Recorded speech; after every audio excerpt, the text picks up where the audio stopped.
Well, thanks. So since we are kind of among ourselves, maybe we can be more informal, and if you're very welcome to stop and ask and whatever.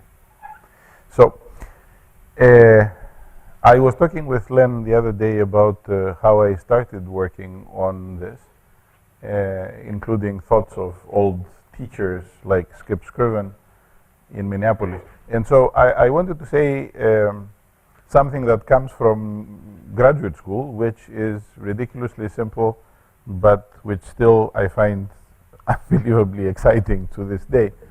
That so before I start, if you want, that if you have a differential equation,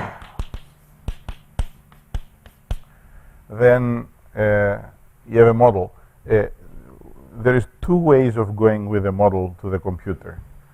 One way is to, in time, give an initial condition and then simulate the differential equation and see what happens. And so this is taking the model and doing with the model, if you want, what nature would have done with the model. The other option is that if what you want to find is, for example, to find the steady state, then you don't simulate until you get to the steady state, but you do Newton. You look for places where f of x is 0. So here is x, and here is f of x, and you make an initial guess, and f is not 0. You linearize the problem.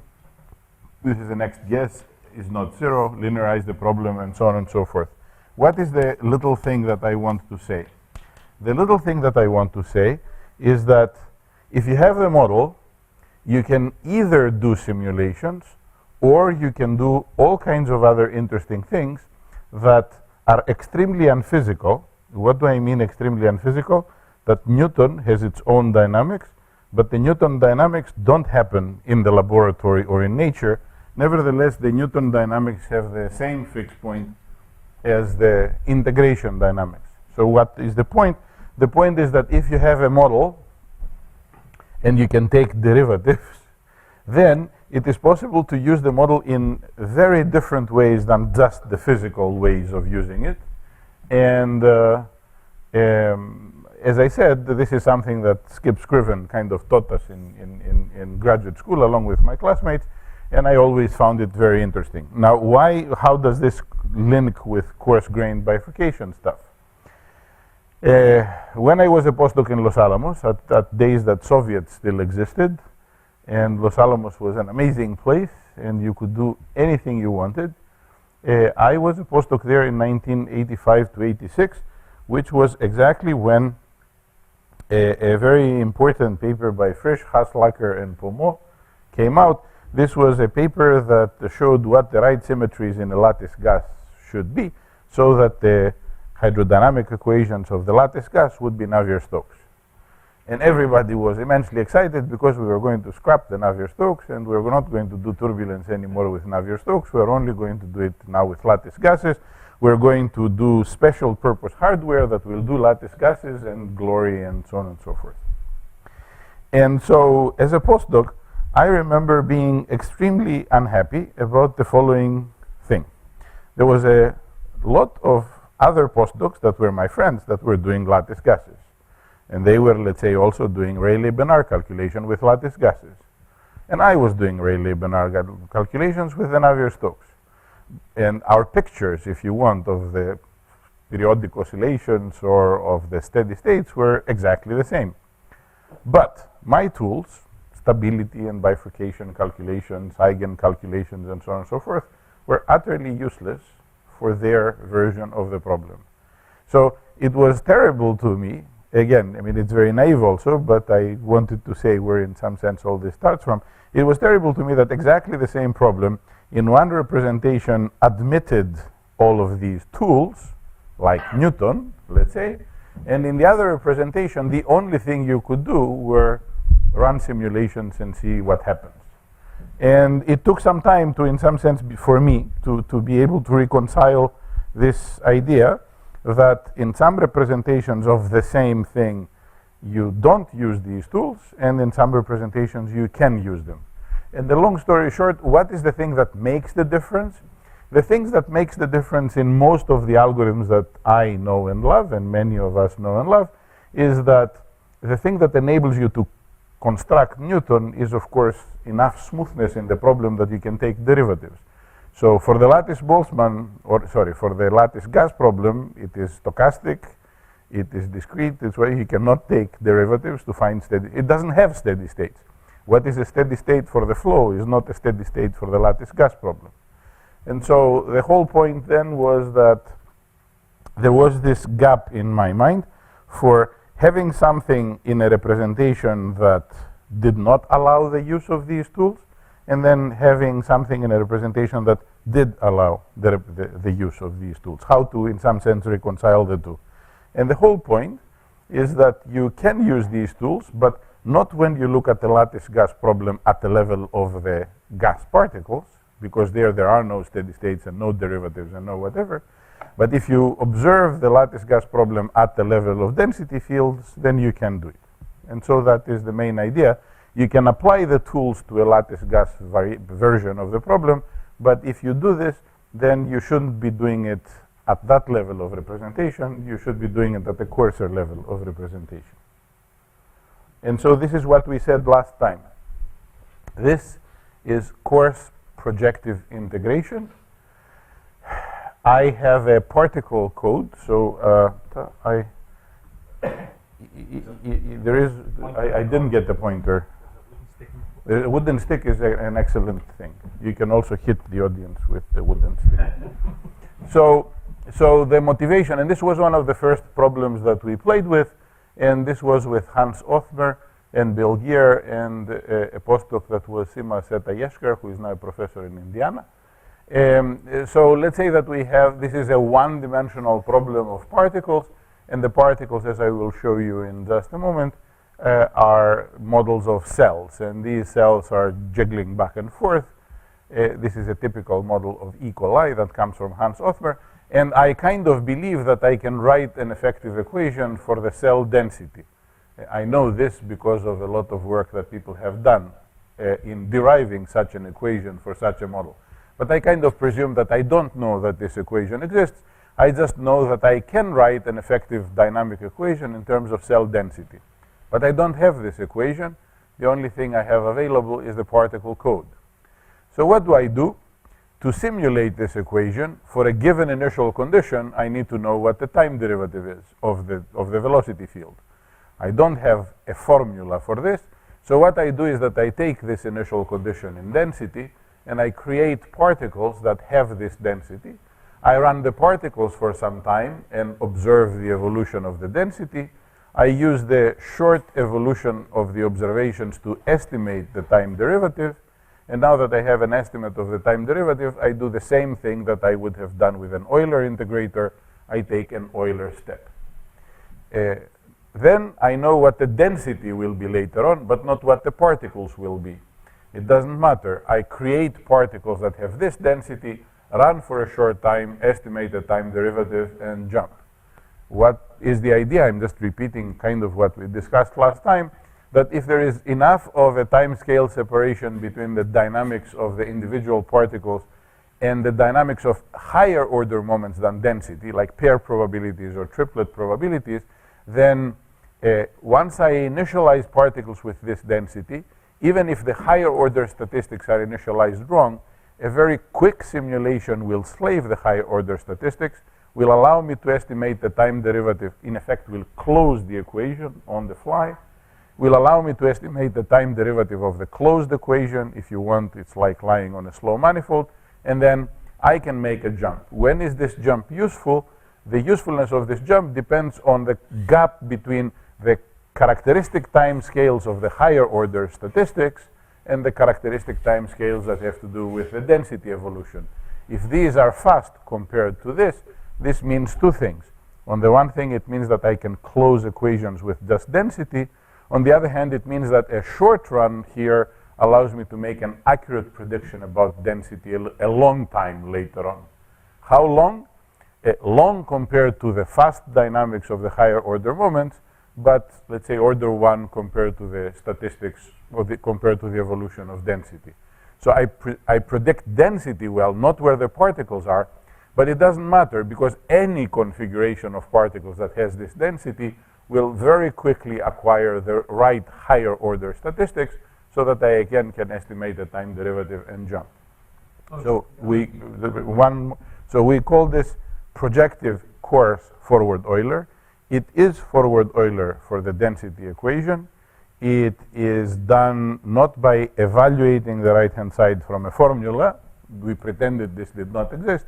It comes from running short bursts of E. coli a la Hans Othmer. Yes?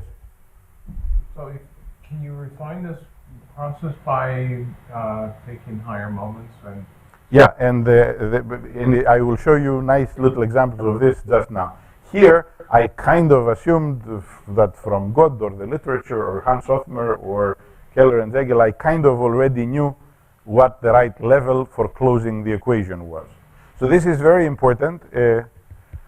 I keep telling this is very important and that is very important. So here it is somebody, to do this, before anything else, somebody has to tell you what the right level of closure is. For example, the way that this is going to break for this problem is that you may need to go to a telegrapher equation level so that you don't close with particle density, but you need two variables, right-going fluxes and left-going fluxes. So when this will start failing, then you need to go to another level. This is the next level for this problem. Going to something that is either telegrapher for the density, or so second order for the density, or it's first order for right and left fluxes. In what I told you here, so this is again, is maybe a good thing that Daryl brought this up. Here, remember I told you everything gets slaved quickly to density, which means it doesn't matter how many particles I start going left or going right, very quickly, compared to the evolution of density, you will get the right proportions. If this doesn't happen quickly, then I will have to prescribe more things, in which case I don't prescribe only density, but right fluxes and left fluxes, okay? So,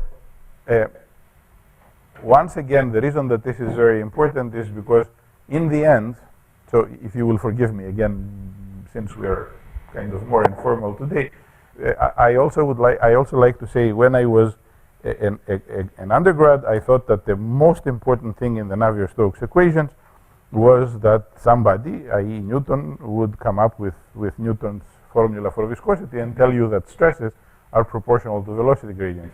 I actually now think that is relatively easy. The most difficult decision is to decide that you can close at the level of momenta and that stresses are slaved. What exactly the slaving is, do some experiments and pass a curve. I know it sounds kind of ugly, but I think, again, that the most important decision is knowing what the right variables are. The formulas, I think, is a little easier to come up with. I know it's kind of a little irreverent or whatever, but knowing the right variables, deciding at what level you can usefully close so that the model is deterministic or Markovian, usefully predictive, that's the most difficult thing. Can I ask you? I think it's a related question, yes. But and your invariant manifold still has infinite number of degrees of freedom, infinite dimension. Yeah. So how are you actually not just evolving the mean, obviously? Yeah. So what you're saying is this is a partial differential equation. Even if it's only density, if you go to very high wave numbers, there's lots and lots of freedom, of degrees of freedom even within density, right? That's what you're trying to say. A distribution of density, which you're evolving. A density field, I mean, yes. Okay, so this is another thing that, again, it is very simple, but I personally hadn't realized for some time. So let us consider for a moment, so just to make it easier, let's not think of E. coli, but let's think of the diffusion equation for random walkers. We kind of know that if we use very high wave numbers in the diffusion equation, we're going to get velocities that are bigger than the speed of light. Okay, so it's obviously wrong. So why are we using the diffusion equation, even if we know that the dynamics of the high wave numbers are wrong? Okay? We do because we are working over time scales at which these wave numbers have died, and whether they have died with correct dynamics or they have died with wrong dynamics, as long as they are dead by the time that we're working with the lower modes, it doesn't the hell matter. So what I'm telling you is that it's true, we talk about PDEs and we use PDEs, and the PDEs are infinite dimensional, but really we are using PDEs that are good for what we want to do at the relatively low wave numbers. The high wave numbers have wrong dynamics, but we don't care because we have come down to the manifold, even if the dynamics are wrong. They are okay at the time scale we're interested in. Fair? You see what? Okay. So I mean, just to interpret a little bit. So you're from your black box, which only does discrete dynamics. Yes. You're deriving a finite dimensional. I am deriving a finite dimensional. And if you're going to tell me that, wait a minute, for shock waves, then you do have wave numbers of all kinds, then I will tell you that there the description will not be in terms of Fourier modes, but will be in terms of a position of it. So in the end, we are working with a finite description of things in the practical modeling that we do. That doesn't mean that the theory of the PDEs is not important or knowing about, okay, but most of the modeling we do.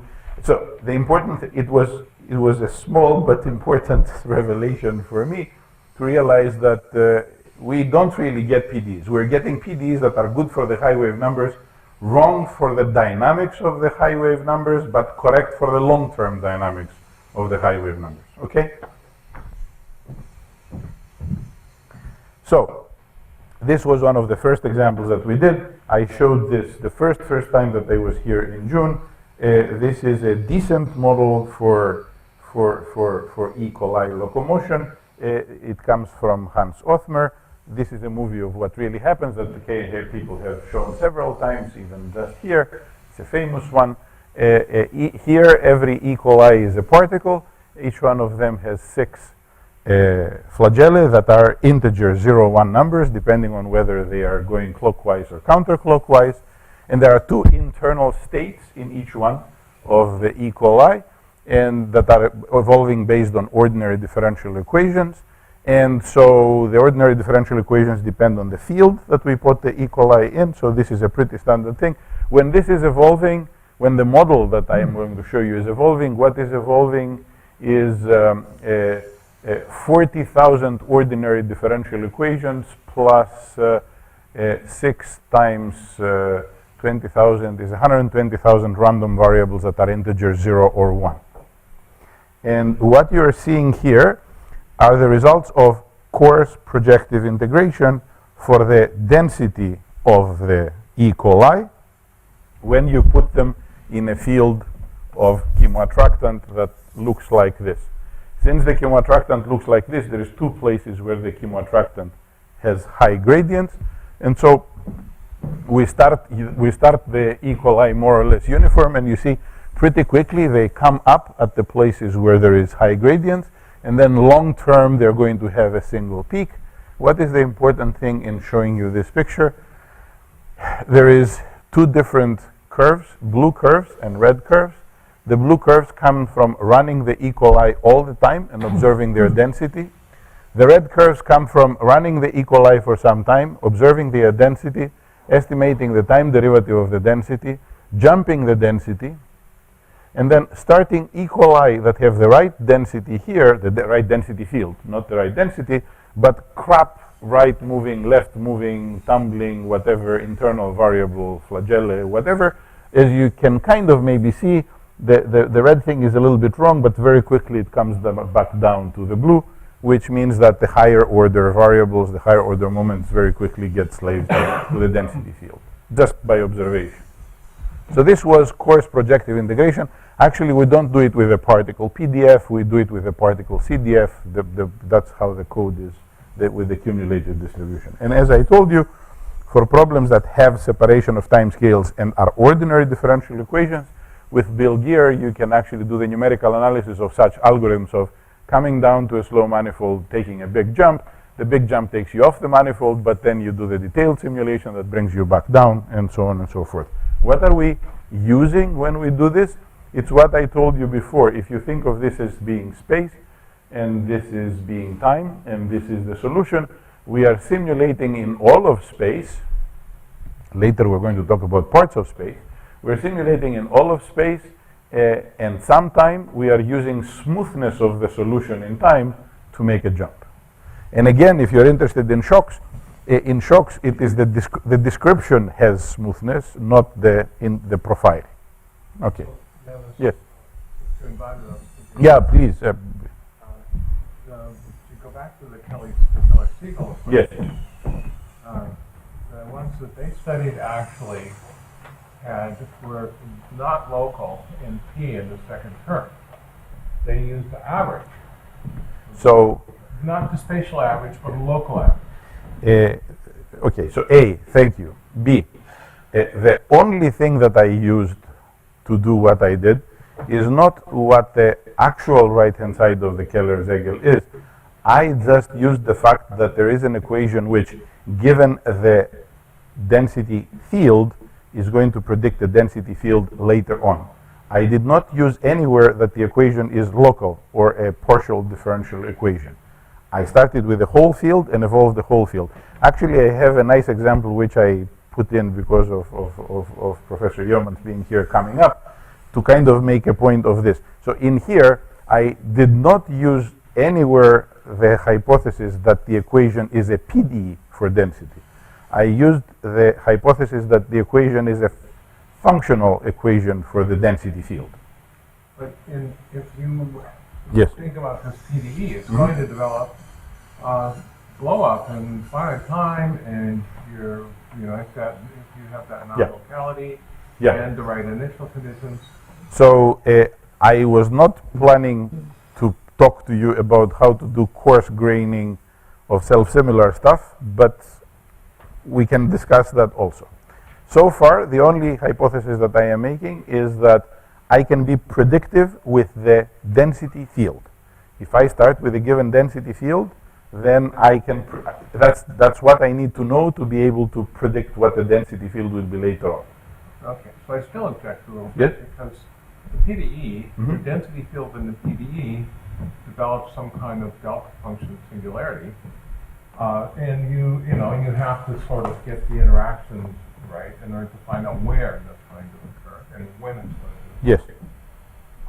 And so it seemed to me like you would have to add something to your method to capture the blow up. Yes. So I am going to kind of say two things. One, to kind of so I will sidestep what you are asking because it's a separate thing that I can talk about. But I will say that still it's a good question. So Daryl says at some point you're developing very fine features. And I already had the question, I am describing the field in terms of a relatively small number, a finite number of Fourier modes. How do I mean, let's think practically, how do I create particles that have this density? I am going to sample from this density and I'm going to have 20, 500, 1,000 bins. If the features in the PDE are less than these 1,000 bins, or are narrower than these 1,000 bins, then I'm going to have problems. Okay? So why don't we kind of chalk down? Why don't we say the following thing so that I can go on now, which is let's say that when I do this, I should check that when I sample from this density with 100 bins and 200 bins, over the time that I'm going, I get the same results. It's very much like saying if I did things with one mesh or twice the mesh, so this is something that I would do online for the PDE anyway. So let's just say there should be a test that says that when I write this density description is nice enough that refining it gives me the same results. We can discuss, and I'd love to discuss self-similarity and how do you deal with self-similarity, and we have done a lot of nice things, I think, about it, but I don't want to break and do this here. Okay? So, but the one thing, just one moment, the one thing that's important that I am grateful that Daryl asked is that I am not assuming that it's a PD in density. I am assuming that it is an operator, that it's rho sub t is L of rho. not necessarily a PD. Yes? Only just to help me understand. Yes. I mean, you have to know the microscopic dynamics, I assume. Oh, yes. Know how these things. Forgive me if I kind of. But then, Yeah. for the projective step, Yes. you need to have some way of determining what you've just called out, I think. So, How do you decide? so I take the density Yeah, and I create particles that have this density yeah. and everything else, whatever the hell the particles want. Right, okay, so then the particles move, right? Then they will run for some time, and as they run, I observe the evolution of their density. So I'm observing the evolution of their statistics. Right. I estimate the time derivative of the statistics from the short particle run, and then I can make a step in the statistics. If you want, again, kind of talking to How do you. you choose how to make that step? Oh, The last two data points there. oh, You just very good point. Sorry, I implicitly, I said this is coarse forward Euler. So I did it in the same way that you would do forward Euler for the right-hand side. For each x. That is, sorry, For each individual x. for the whole field, for my 500 bins. Right, but I mean, you've got a surface, right, which has Yes. x and t, Yes, and you're using forward Euler at each. you can use forward Euler at each bin. Or if you want, you can use forward Euler at the first 20 Fourier modes of this density field. Doesn't matter. Okay. Did I answer what you So the reason you have to run it for k+1 steps is to get rid of all the junk. From Yes, the you get rid of all the junk. So let me jump ahead kind of again for you. I run Lattice-Boltzmann but observe density and momentum, not the details of the distribution. The details of the distribution will get slaved to density and momentum. I make a density and momentum jump. For example, by forward Euler. Is it okay to say that I could be using Runge-Kutta as my template of how I do the projection? Or some other integrator? Here, this is the easiest one. I just linearly project what is in the bins, or I linearly project the first 5 Fourier components of the density field. Am I? Yeah, I can. Okay. So there's an assumption here, right, that you're rapidly going to an attractor, Yes. okay, and that the attractor has a small number of modes, or it's mainly resolved by only a small number of modes. But I submit to you that any tell me a computation that does not do this. What I'm I'm being facetious. What I'm trying to say is that my assumption is exactly the assumption that I can close this equation at the level of density. Assuming that I can close at the level of density means that whatever I initialize the other details is forgotten quickly. What about focusing nonlinear Schrödinger? That would be an example that do what you said. I mean, I'm just mentioning. You said, No, that is fine, true. Tell me one, and I. Yeah. Okay. So you could think of a situation in which, so I'm again going to be facetious because, okay, you can think of some problem for which the envelope equation or the Vlasov type equation would be the nonlinear Schrödinger. Can you? I mean, so you would run the particles, estimate the right-hand side of the, so the nonlinear Schrödinger here would be the coarse-grained equation for something that is much messier. Okay. What would you do, or what Mach would do, or what anybody would do to integrate the nonlinear Schrödinger? You would need the right-hand, you would have a discretization and the right-hand side. Instead of the right-hand side coming from the nonlinear Schrödinger right-hand side, run your particles for a short time, calculate the envelope time derivative, and do the same numerics. It's just that the time derivative doesn't come from the right-hand side of the nonlinear Schrödinger. It comes from observations of the particles. Are you half comfortable? Let me say it again. You do exactly the numerics that you would have done if you had the equation. But the numbers don't come from the right-hand side. They come from observing the particles. So now I understand. So don't think about the PDE. Don't think about don't think about the PD. Yes. Okay. Kind of okay. I mean, the point is to try and explain. That's so please stop me, I guess. I can show you lots of examples. Okay, so this is what we did last time. And we went through this example, and so what are the tools of the trade? The tools of the trade, it is very important to be able to go back and forth between descriptions. If you have particles, you should be able to observe their density.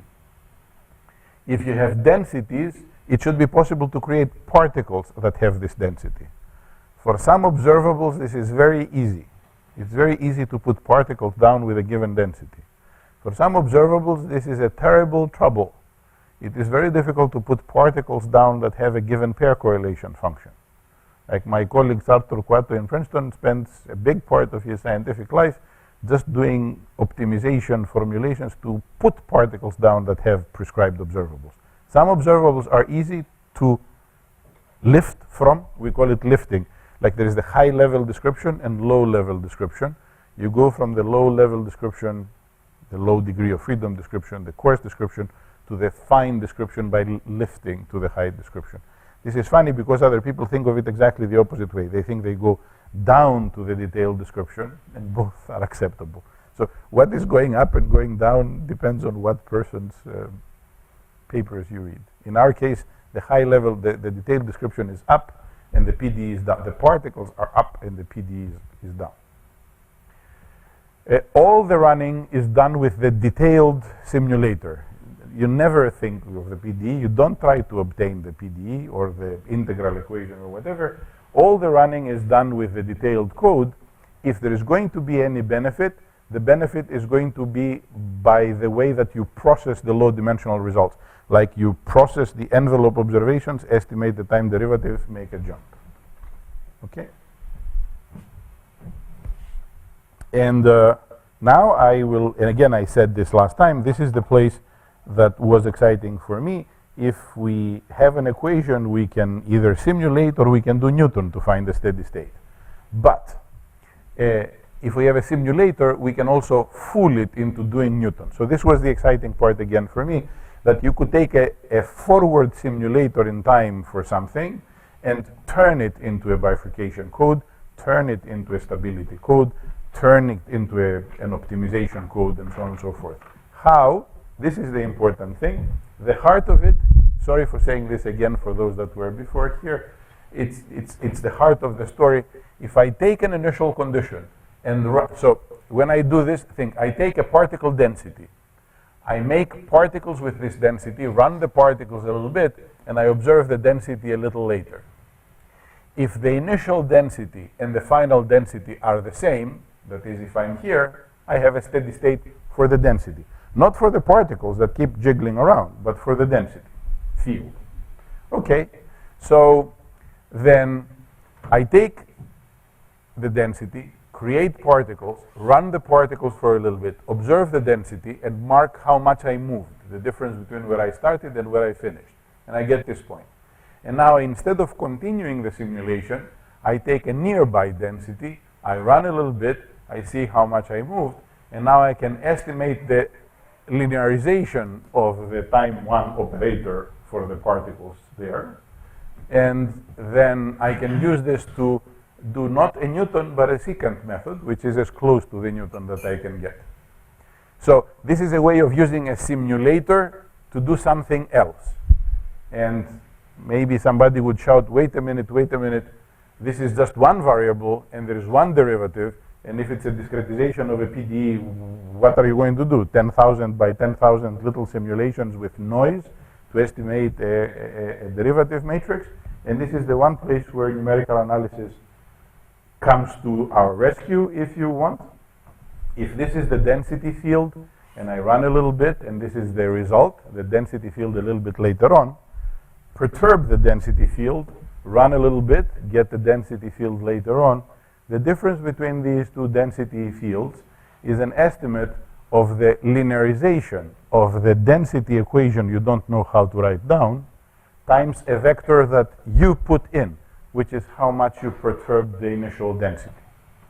And so, if you have a code that runs particles, and you can take density fields and make them into particles, By doing short bursts of simulation with the particle code, you can estimate matrix vector products of the linearization of the equation you don't know how to write down with any vector you want, which is by how much you perturb the initial condition. So by intelligently perturbing initial conditions and running a little bit, you in effect tie up with matrix-free iterative linear algebra, things like generalized minimal residuals or Krylov methods. And suddenly I think I was trying to be funny here, and I think I said you can, oh no, I did, I said you can like the world, you can do anything you could do. There's a version of the talk in which it says here, anything. So if you can do matrix vector products, you can solve linear equations, you can solve nonlinear equations, boil eggs in 3 minutes and whistle and so on and so forth. So this is a place where it's as if this was ordered by some divine power, that this numerical analysis was developed so that we could use it to do all the things we want to do. Yes? Just to be clear, this phi x, that's not a time step, that's just... This is the time one. This is a time one map for the density. This is a relatively short time one map for the density, long enough for the pair probabilities to have been slaved, but long enough that the density has varied a little bit. Okay. Yeah. So the sort of framework again is you've basically got two differential equations. You've got this hoped for to be found x dot equals fx, Yes. f to be found. You imagine that you're lifting that to a much higher dimensional ODE, Yes. and you're just seeing the extent to which this lifting is consistent. Running for a short time will make it consistent. When I start, when I lift, it is not consistent because I have initialized the right and left fluxes not what they should be, but a short run will do it. So each xi in this Yes. vector, you're decorating that with higher dimensional stuff? Yes, so this would be, let's say, the first 10 Fourier modes of the density field. And so these perturbations are happening in 10-dimensional space. You're perturbing the density field, create particles with these perturbations, and then go ahead and you're doing exactly what you would do if you had a 10-mode discretization of a PDE, only your numbers in your GMRES, in Newton-Krylov GMRES for finding your steady state in this 10-dimensional space would not be from formulas, would be from particle simulations. The universality of what you're doing is independent of how you lift.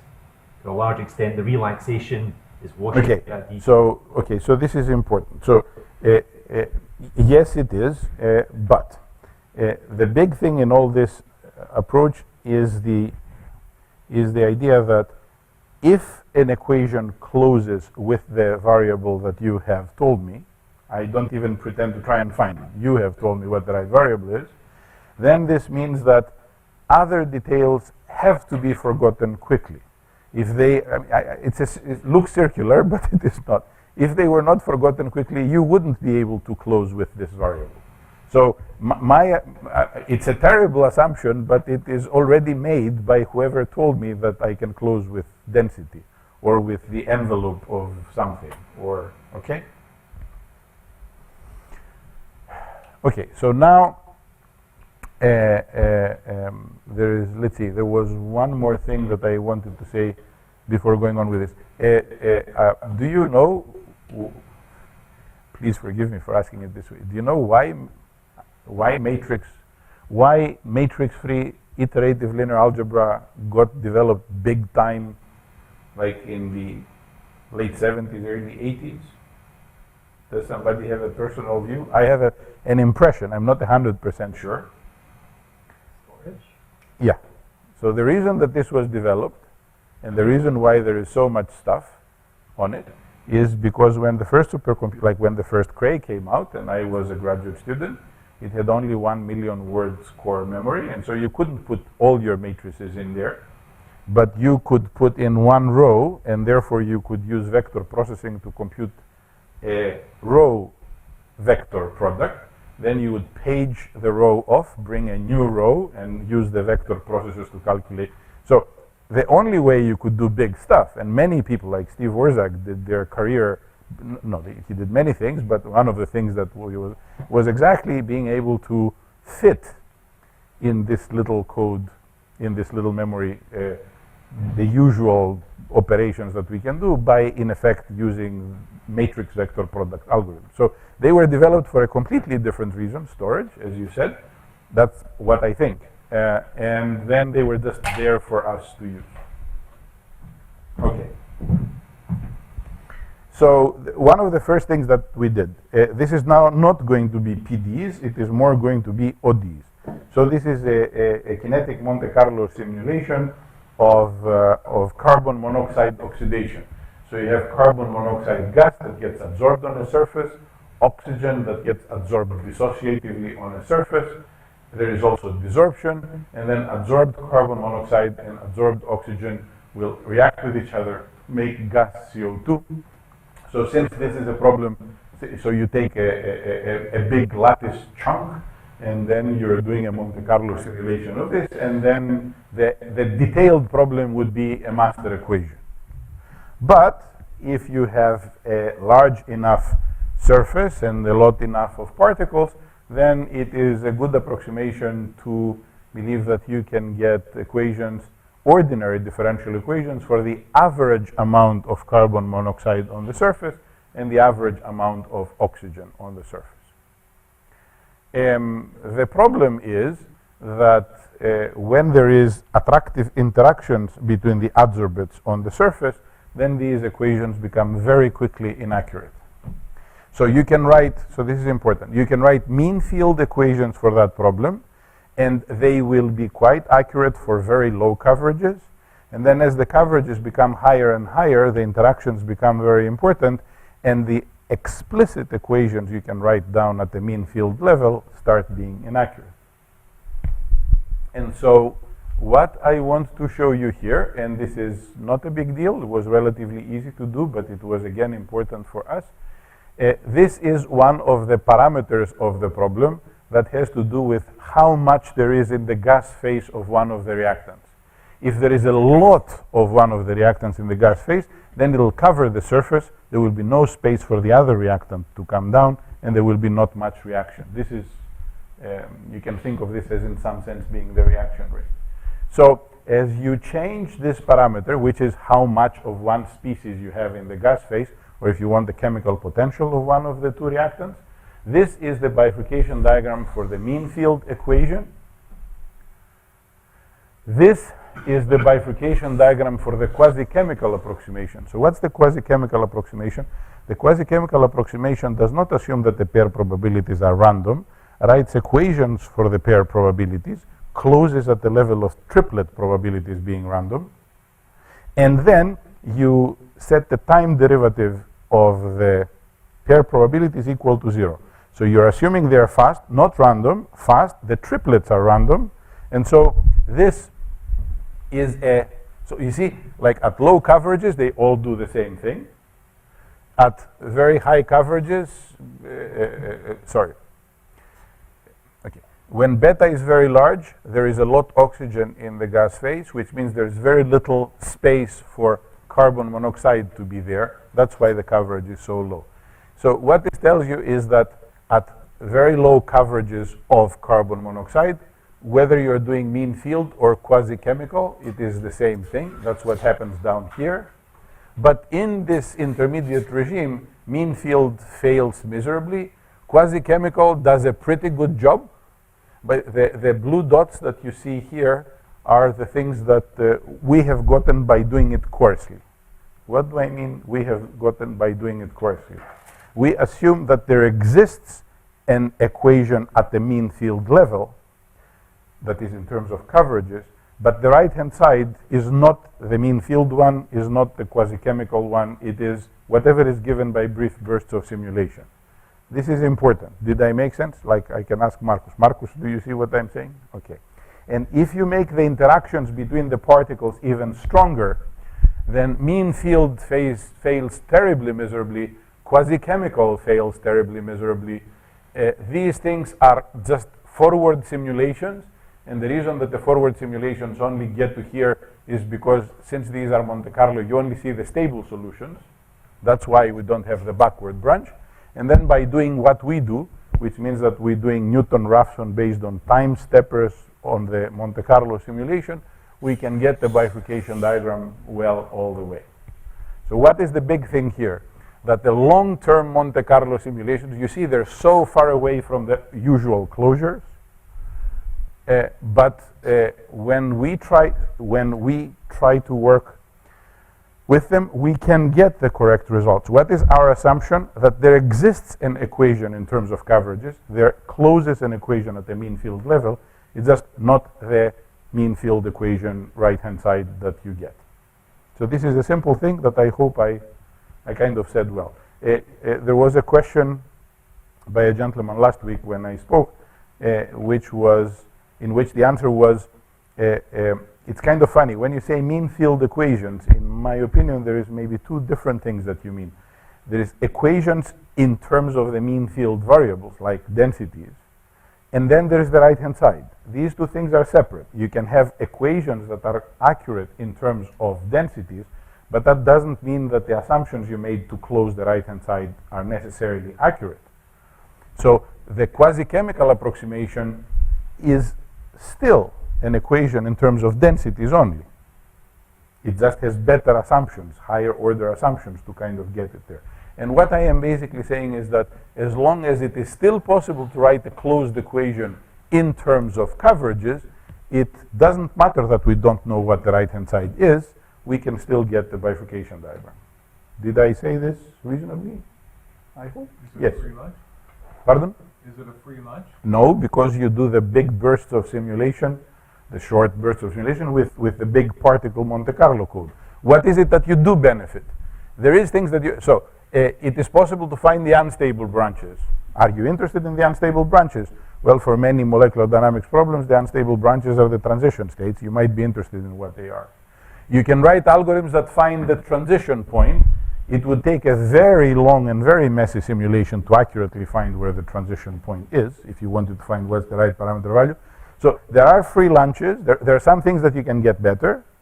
And then it is also conceivable that here it is faster to find the stationary state this way by doing Newton-Raphson rather than finding it the other way, meaning with long simulation. Having said this, let me also say that there is cases where the simulation is very fast, that it would be very quick to just do 500 simulation steps and find what you want. And doing all of this machinery would be a huge extra overhead that wouldn't buy you anything. So there's problems for which this saves you stuff. There's problems for which it doesn't. If you're interested in unstable things or marginally stable things or things like that, this does what simulation could not do. Okay. Just to say something maybe, Yes. Not to trivialize it. No. Better. So if I've got a path in probability space, rho, if I hold that that's a characterization effectively describing the process, I just want to know what that path in probability space is, then I'm looking for the tangent vector, which is what you're doing. Okay, but if you work with a problem like that, when you work with the master equation, the object that you're working with is a probability density over the entire possible states. Here, by saying that I can write an effective equation in terms of cover rho A and rho B uniformly over the domain, this implies already something about what the nature, so the probability would be like a tall mountain and I could approximate it by the position of the peak. Do you kind of see what I'm saying? Yes, Marcos. I'm still amazed that you get this very sharp binodal point. I would have thought if you had fluctuations, this would be very... So I am glad we talked yesterday, because here I can tell you that this box is small enough. So I believe the answer in what you're asking me. So Marcus says, why didn't it break into 1,000 little islands? Because this is a box which, fortunately, is small enough to not break into 1,000 little islands and still have the instability in it. So it's what I cannot quantify it, but it is what we were discussing yesterday. Okay. So would that be an example when the method fails? That would be an example where the method would fail, and you can kind of see why. please note in this, I told you that I believe from God or somebody's, forgive me if this, I hope it's not offensive for anybody, that I can write an equation in terms of average density. If, as Marcus says, the thing breaks binodally into a zillion little drops, then the average density might not be a very good variable for describing what happens. So I don't think that it would be nice or easy to close an effective ordinary differential equation in terms of average density. Yes? Is there some assumption that the underlying equation is not stochastic, or maybe? Thank you again. This was again coming later on. Okay, so yeah, so let me say it now. Pardon? Or that maybe the probability distribution of the density would be a better variable? Yes. So remember how I told you, I already kind of said that I thought that the big decision was at what level can I close a useful equation? And this is more important than kind of what the right-hand side is. So here, somebody has said you can write a causal model. Please notice what I've assumed. I've assumed that I can write a causal model, and not a Markov, I can write a useful ordinary differential equation. That was my assumption in terms of the two coverages. By starting like this, I've already said a zillion things under the hood. Okay? What I want to say by saying this is the following. It's a ridiculous thing, but it is, again, interesting because we don't think of it every day. Somebody gives us an equation for coverages. We just start working with the equation of the coverages without automatically bringing up in my head all the assumptions about the nature of the behavior that go with writing an ordinary differential equation about the coverage. Obviously, it's a stochastic problem. Obviously, for a Monte Carlo, there should be an evolution equation, like a master equation for all possible states. But instead of describing the state of the system by all this terrible thing, I use two numbers. So this means something about my assumption of what the probability density ought to be like, and and actually the noise for my problem is not that big, so that I could maybe model it as an OD. So there is a lot. So what is that I'm trying to tell you? There is a lot of things that when somebody gives you a model, you just look at the stupid model and immediately say it's deterministic, it is local, it's a PD, it's an integral equation, it's a conservation law. All of these things, when you have a black box, you cannot decide upon inspection. You have to test the hypothesis that this problem closes as an ODE in a useful way. So the fact that the long-term simulations and my stuff kind of are together, in part, are a little bit of a confirmation of the test that this thing does usefully close at the level of two numbers.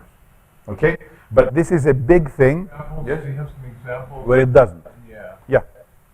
Yeah. I think that's kind of... Okay. So God help me, I ran through the whole time.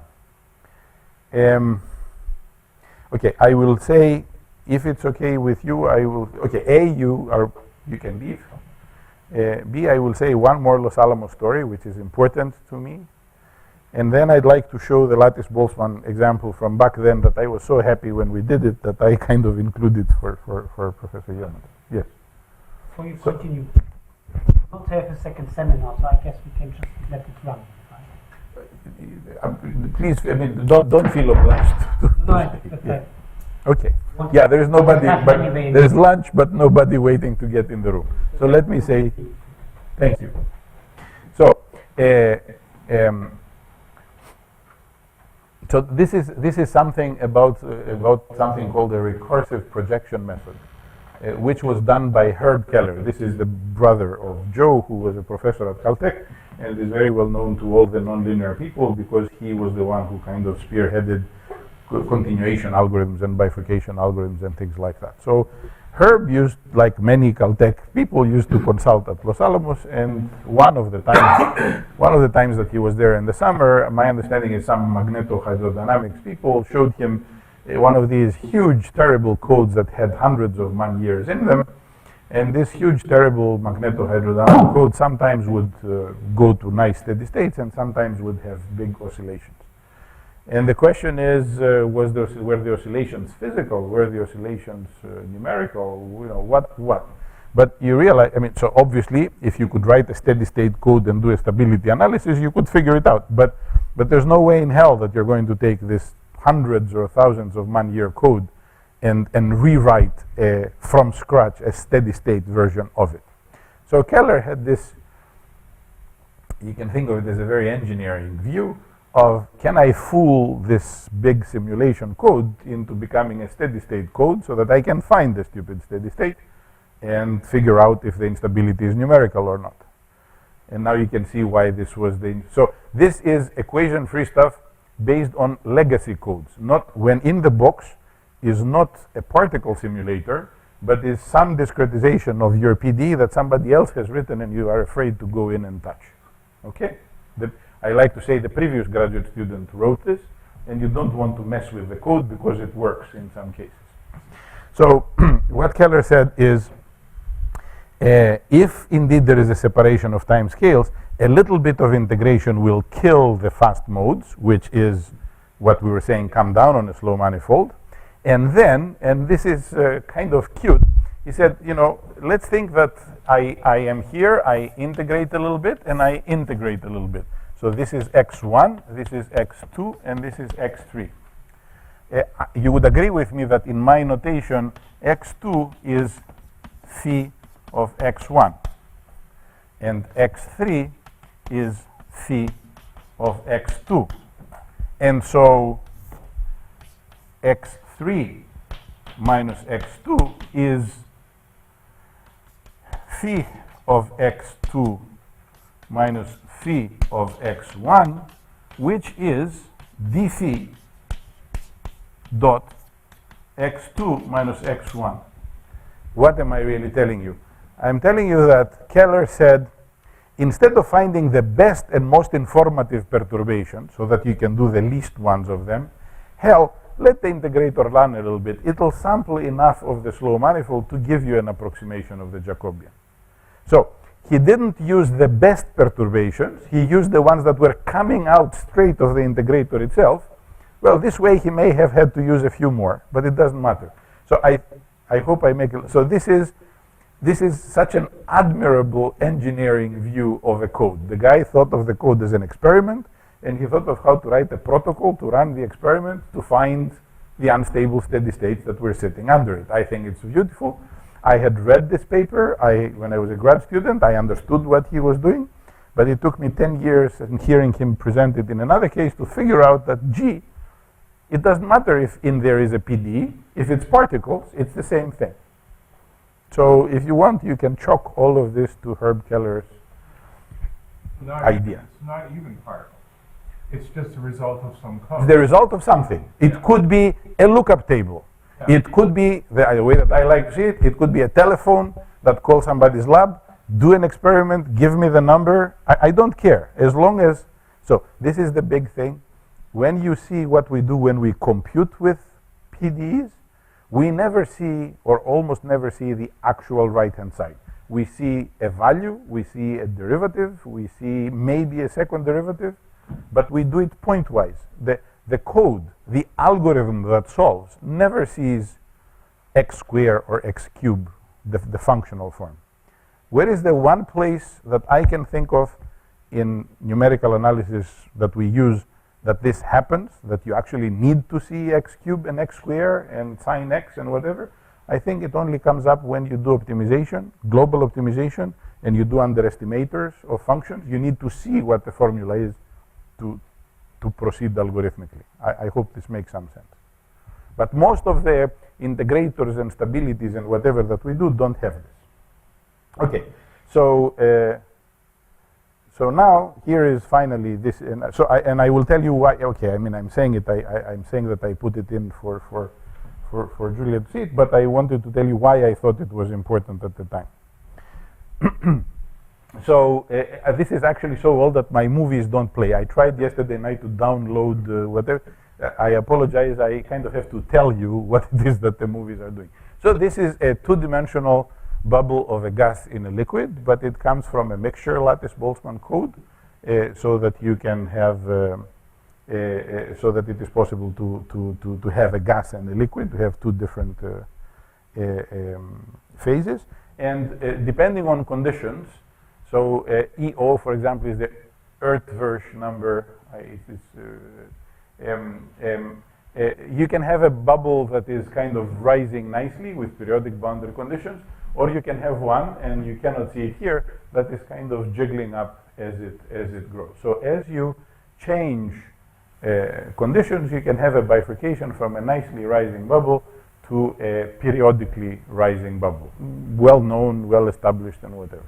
So what is interesting in this example? What is interesting in this example is that the simulation is a lattice-Boltzmann simulation, but I claim that it is possible to write a closed equation in terms of rho of x and rho v of x, if you want, of xy. So these are low-order moments of the detailed Poorman's velocity distributions in the lattice-Boltzmann simulation.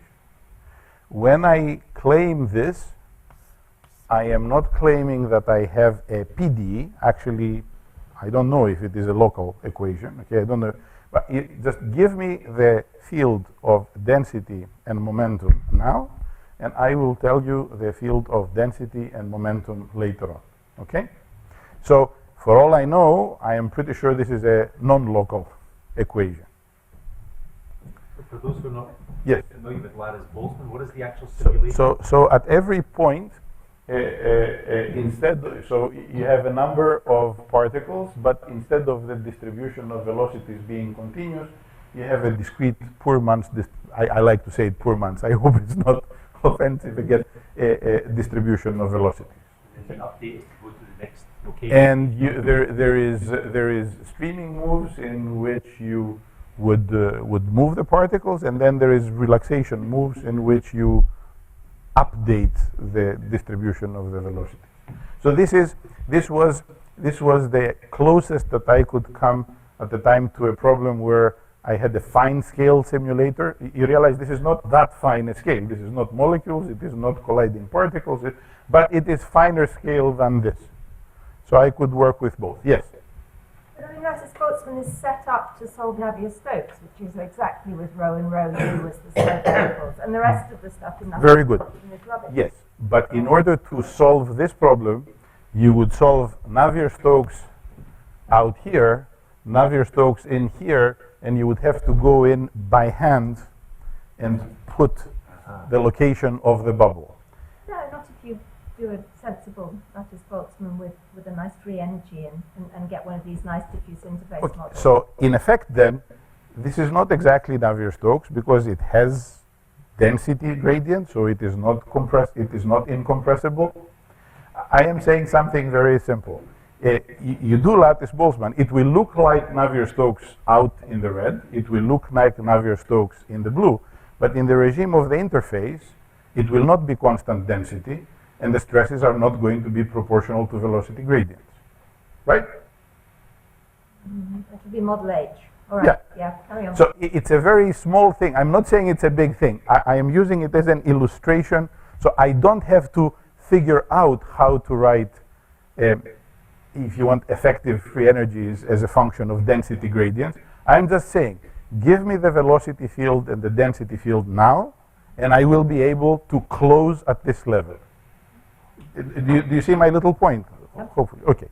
So what then we did is that, and this is just that you get nice periodic oscillations, and this actually gives you a feeling of what it jiggles around the bubble as it goes. But long story short, what we did is that, so this is important, as you said. The idea is that maybe from density and momentum through the Navier-Stokes, you get to density and momentum a little later on.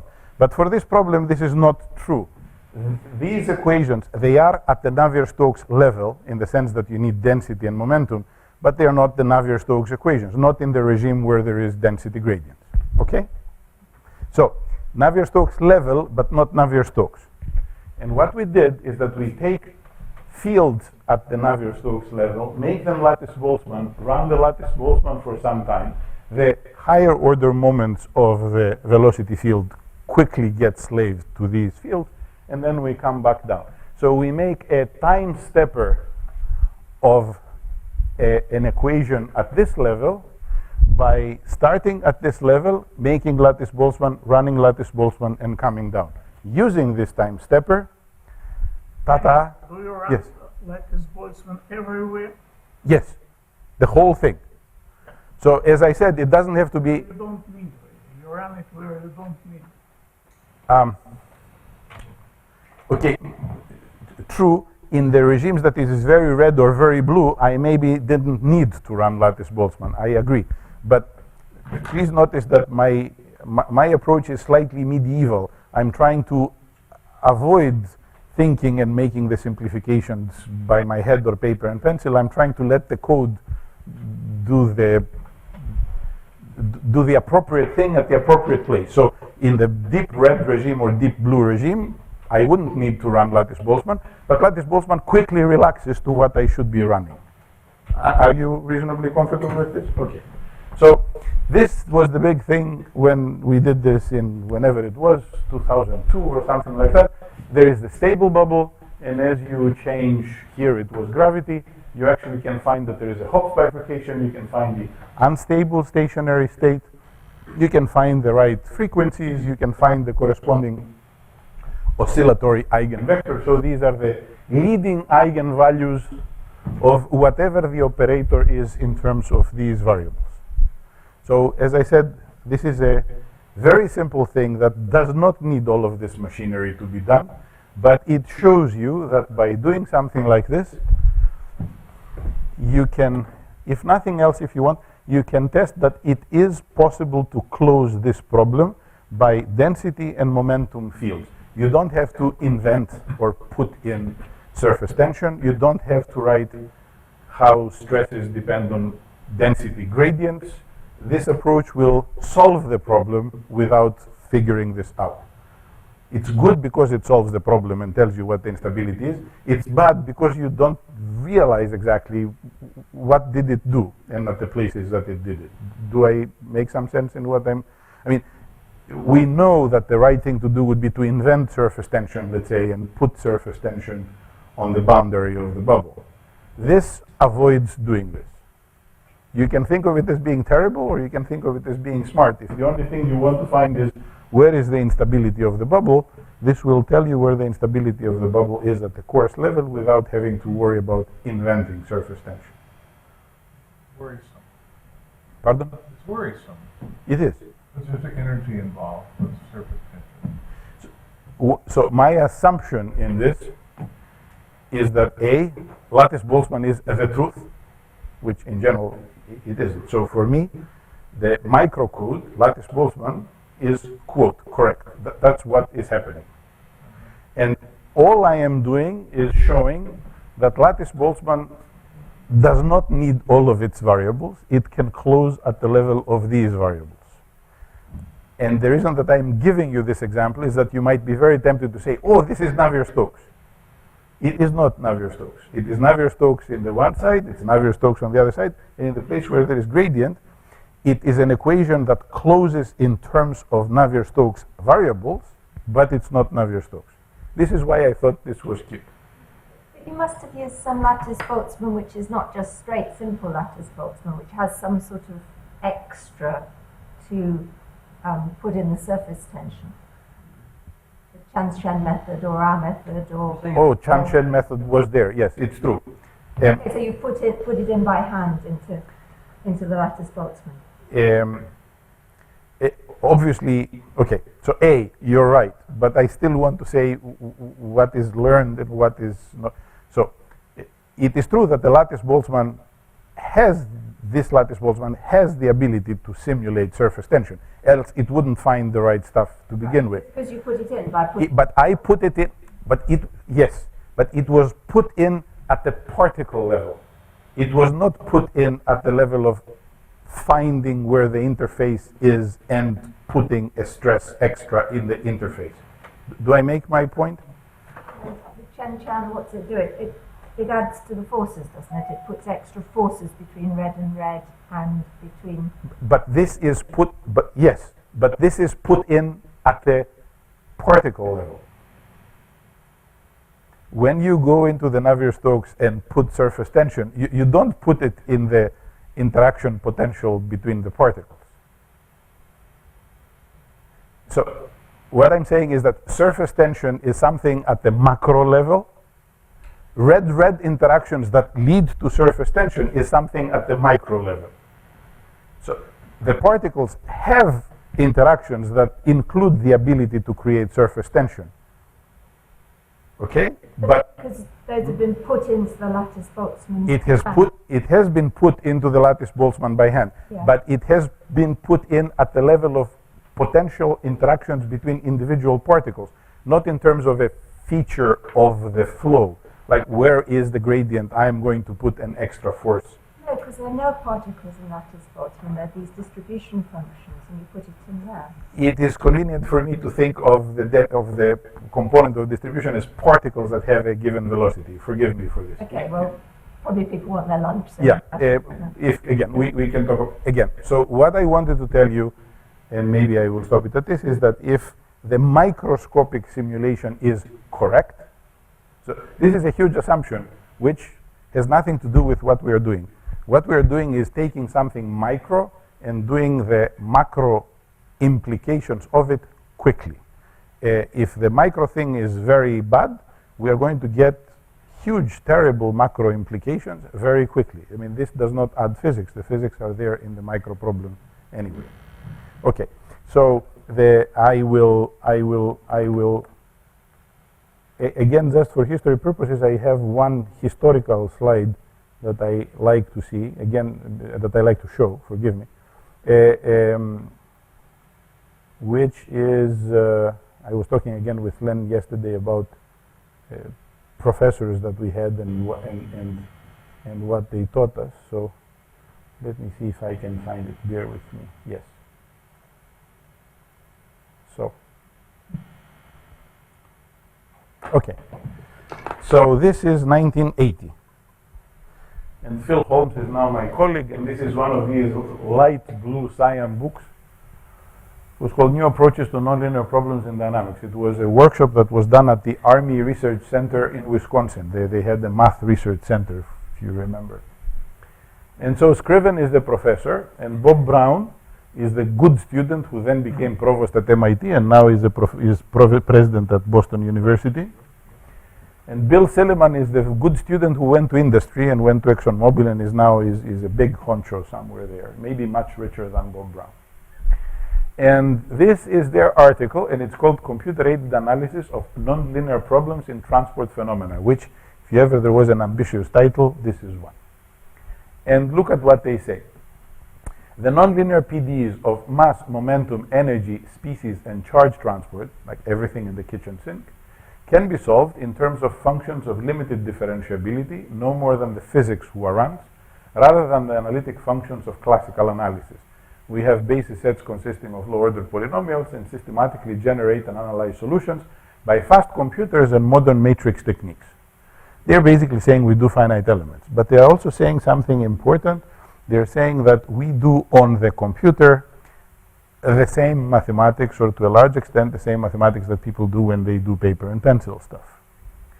And if we do the nonlinear algebraic equations with Newton-Raphson, the Newton-Raphson is preferred because the Jacobian of the solution is a treasure trove for continuation, for stability, for bifurcations, for asymptotic estimates of various effects, for changes in parameters, boundary conditions, and boundary shapes.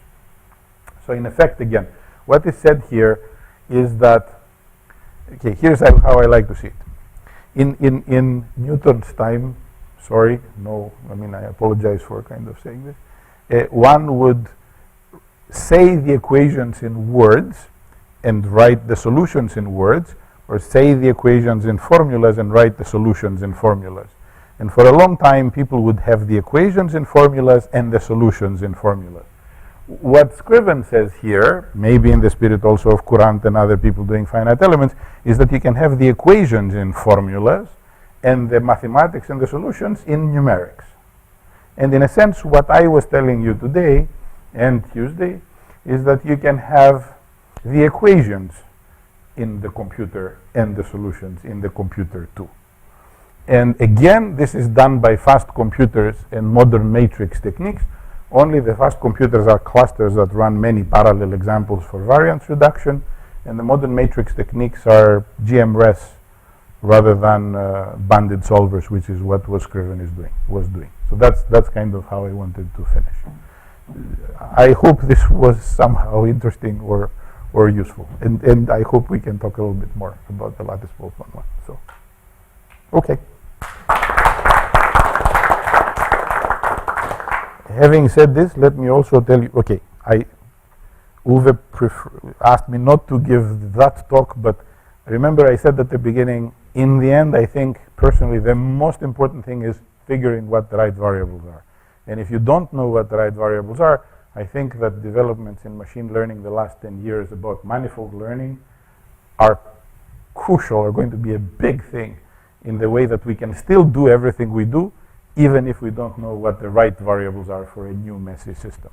So this sounds like advertisement for people that do machine learning, but it is. I think that will help our modeling very much. Yeah. Lunch? Thanks. Thanks.